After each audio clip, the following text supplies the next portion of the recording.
مش خدناه بحاجه بره الملعب، لا احنا خدناه بعرقنا. 9 نقاط هديه من الحكام منحوا الزمالك دوري 2021. اول نقطه اخذها الزمالك بعرق الحكام لما الغى الحكم هدف صحيح لبيراميدز بداعي التسلل، وانتهى الماتش بالتعادل 1-1.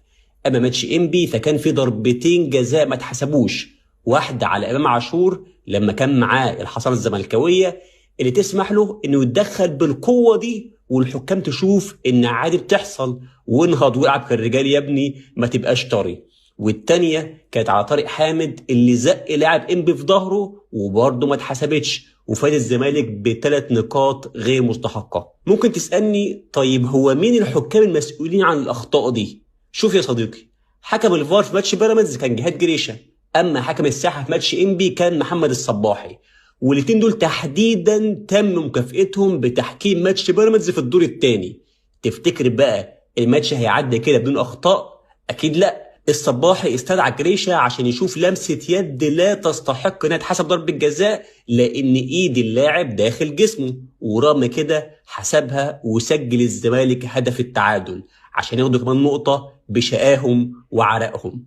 مش واخد بالك انت يا ابراهيم؟ شايف بقى طارق حامد وهو بيدوس على رجل لاعب سموحة فرمها؟ الحقيقة حكم الفار هو كمان شافها وعمل اللي عليه واستدعى محمد الحنفي عشان يشوفها، وفعلا شافها وبرضه ما حسبهاش، وفاز الزمالك 2-1 واخد كمان نقطتين ما يستحقهمش. ونروح لماتش المقاولين والحكم ابراهيم نور الدين اللي كان قريب جدا من الحاله، وشايف بن شرقي وهو بيزق لاعب المقاولين ومن قوه الزقه لبسه في عبد الله جمعه ضربه جزاء واضحه وصريحه وسهله جدا.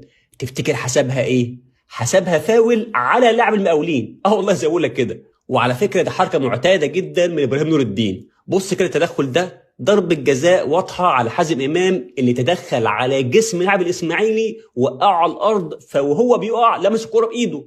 كابتن إبراهيم شاف لمسة اليد وما شافش قرار الإزالة اللي عمله حازم إمام لاعب الإسماعيلي. المهم نرجع لماتش المقاولين اللي انتهى 2-2، وبكده الزمالك أخذ كمان نقطة غير مستحقة. نختم بقى زي ما ختمنا الجزء الاول من الحلقه دي واللي عرضنا فيه الظلم التحكيمي اللي تعرضه الاهلي في الموسم ده، واللي خلاصته سرقه 16 نقطه من الاهلي، وهتلاقي الكلام ده في الفيديو المثبت على صفحتي هنا. المهم ماتش القمه اللي انتهى 1-1 في الموسم ده كان في ضربه جزاء ما اتحسبتش للاهلي من دهس من احمد فتوح لقدم رامي ربيعه، وبكده نكون اثبتنا استفاده الزمالك في 9 نقاط كامله وظلم الاهلي في 16 نقطه. يعني لو في عداله تحكيميه في الموسم ده فبدل ما كان هيخلص بفرق 4 نقط للزمالك كان هيخلص بفرق 21 نقطه للاهلي. وترجع